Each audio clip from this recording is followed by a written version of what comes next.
ഒളിഞ്ഞും മറിഞ്ഞു നിന്നുള്ള ഈ ഫോൺ വിളിയൊന്നും അത്ര നല്ലതല്ല കുഞ്ഞേ. പൊല്ലാത്ത കാലമാ. ഈ ഭദ്രമാമനൊരു പഴഞ്ചനായതുകൊണ്ടായിരിക്കാം, അല്ലെങ്കിൽ അനുഭവത്തിന് കൂടുതലുണ്ടായിരിക്കാം. ഇതൊന്നും അത്ര ശരിയല്ല. കുടുംബത്തിന്റെ താളം തെറ്റുന്നതിന്റെ ആദ്യത്തെ ലക്ഷണമാ ഈ ഒളിഞ്ഞും മറിയുന്നുള്ള ഫോൺ വിളി. എനിക്കെന്റെ ഭാര്യയെ സംശയമില്ല. അവളുടെ പേഴ്സണൽ കാര്യങ്ങളിൽ ഞാൻ ഇടപെടാറുമില്ല. ഓ, അപ്പൊ പിന്നെ പ്രശ്നമില്ല. ഭദ്രമാമനത് സൂചിപ്പിച്ചെന്നേ ഉള്ളൂ. അല്ല, അമ്മ എന്തോ തെളിവുമായിട്ട് ആരോ വരുന്നുണ്ടെന്ന് പറഞ്ഞിട്ട് ഇപ്പൊ എന്താ വരുന്നില്ലേ?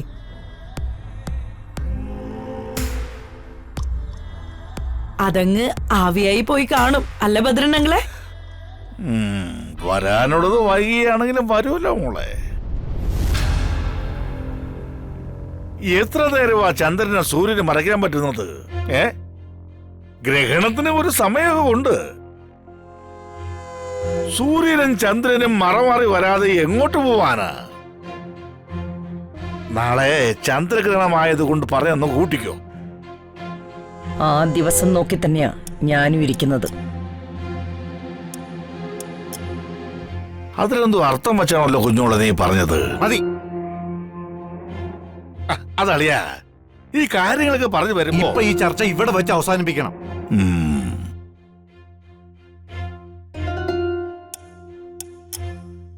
അമ്മ എന്താ ഒന്നും പറയാത്തത്? ഇപ്പോഴും ഈ വീട്ടിലെ ഗ്രഹനാഥൻ ഞാൻ തന്നെയല്ലേ? എന്നാ ഈ ചർച്ച ഇവിടെ വെച്ച് അവസാനിപ്പിക്കണം. അല്ല അളിയാ, അളിയനും കൂടെ ചേർത്താ ഞാൻ പറഞ്ഞത്.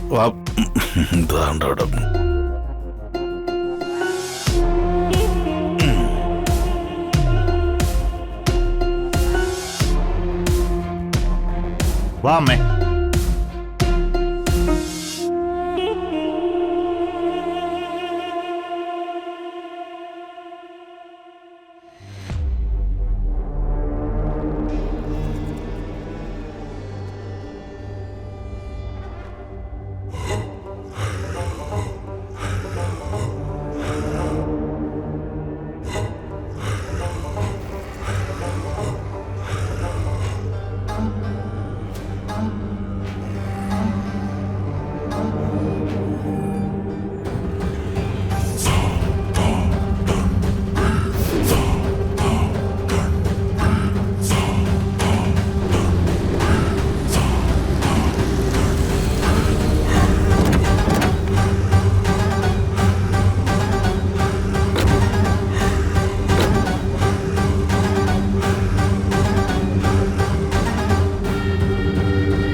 ഇവിടെയാണെന്നാ പറഞ്ഞത്. എടോ, ചിലപ്പോ തന്നെ പറ്റിച്ചതായിരിക്കും. അല്ലാതെ ഈ പട്ടാപകല് അല്ല, അതിന് വഴിയില്ല. ഇയാളൊന്ന് നോക്ക്. എടോ, ഇതിനൊക്കെ ഒരു ലോജിക്ക് വേണ്ടേ? എന്ത് ലോജിക്ക്? ഡ്രൈവറായ താൻ വക്കീലല്ലേ, അതിലെന്ത് ലോജിക്കാ ഉള്ളേ? എന്തിനും ഒരു മുട്ടാപ്പോക്ക് ന്യായങ്ങൾ പറഞ്ഞോളൂ. ഒരു കാര്യത്തിനും കൊള്ളാത്തൊരു ബുദ്ധൂസ്. നിന്റെ അച്ഛൻ എന്താ പറഞ്ഞേ? അല്ല, ഇവിടെ എവിടെയെങ്കിലും കാണാതിരിക്കുന്നു പറഞ്ഞേ. അല്ല, ഈ ലോറികളൊക്കെ? എടോ, ഈ ലോറിക്കാരൊക്കെ ഓട്ടം കഴിഞ്ഞ് വന്നാ പിന്നെ 2 ദിവസം ഉറക്കമായിരിക്കും. താൻ ഇങ്ങോട്ട് വന്നേ.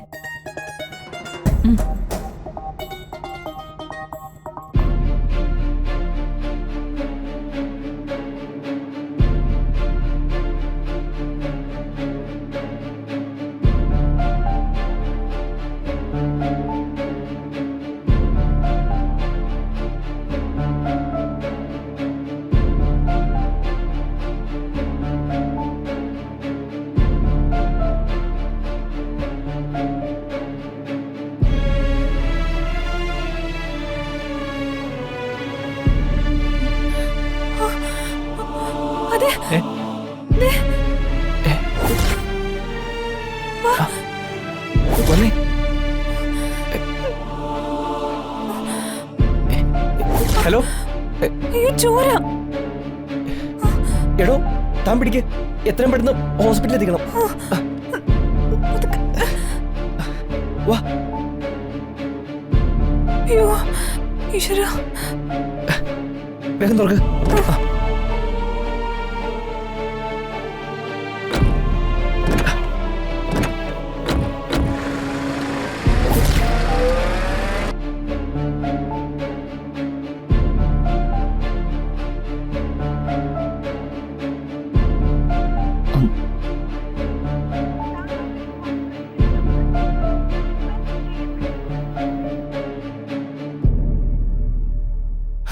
അങ്ങനെ ആ തന്ത്രവും പാളി അല്ല കുഞ്ഞോളെ. ഒരു കാടിന് നടുവിൽ ഒരു വലിയ ഉണങ്ങിയ മരം നിന്നാലേ അത് എത്രയും പെട്ടെന്ന് മുറിച്ചു മാറ്റണം. ഇല്ലെങ്കിൽ അത് കാട്ടുതീയായി ആ മരം കാട് മുഴുവൻ കത്തി ചാമ്പലാക്കും. ഈ രമാനിലയത്തെ ചുട്ടരിക്കാൻ വന്നവളാ അവളെ, ആ ഐശ്വര്യലക്ഷ്മി. അവൾക്കെതിരെ കളിക്കുമ്പോ ഒരു ശകുനിയുടെ വേഷം കിട്ടി ഞാനും കൂടെ നിൽക്കുമായിരുന്നല്ലോ. ചിലപ്പോ ആള് കൂടിയാൽ പാമ്പ് ചാകാതെ വരും. എനിക്കറിയേണ്ടത് എന്റെ മരുമകളെ സംബന്ധിക്കുന്ന എല്ലാ രേഖകളും അടങ്ങിയ ഒരു പെൻഡ്രൈവുമായി ഇങ്ങോട്ടേക്ക് പുറപ്പെട്ട ആളെവിടെയെന്നാ. കുഞ്ഞോളെ, രണ്ട് രീതിയിൽ കണക്ട് ചെയ്യാം.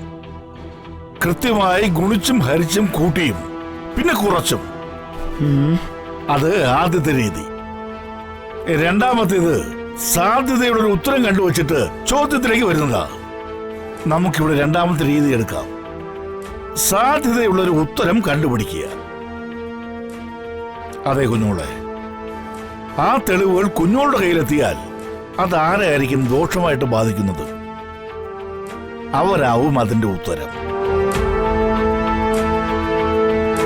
അതെ, അർജുന്റെ ഭാര്യ ഐശ്വര്യലക്ഷ്മി.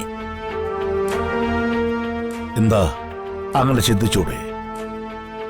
ഏയ്, ഞാൻ അതിനുള്ള സമയം അവൾക്ക് കൊടുത്തില്ല. മാത്രമല്ല, അവളുടെ മുഖത്ത് നല്ല ടെൻഷൻ ഉണ്ടായിരുന്നു. തെളിവുകളുമായി ആൾ ഇങ്ങോട്ട് പുറപ്പെട്ടു എന്നുള്ള കാര്യം എന്നോട് കുറച്ചു മുൻപേ വിളിച്ചു പറഞ്ഞതുവാ. അതിനിടയില് ആരോ കളിച്ചതാ. അപ്പോഴേക്കും അർജുനുമൊത്ത് അവൾ ഇങ്ങോട്ടേക്ക് വന്നില്ലേ? അപ്പോ ഇത് ചെയ്തത് ഐശ്വര്യലക്ഷ്മി അല്ല. ഓ, അങ്ങനെയാണോ കാര്യങ്ങള്? അങ്ങനെയാണെങ്കിൽ പിന്നെ ആരായിരിക്കും? ആരോ ഇതിനിടയിൽ കയറി മറുകണ്ഠം ഗോളടിച്ചു. അതാരാണെന്ന് കണ്ടുപിടിക്കണം. കണ്ടുപിടിച്ചാ പോരാ, ആരായാലും കൊല്ലണം. അമ്മേ,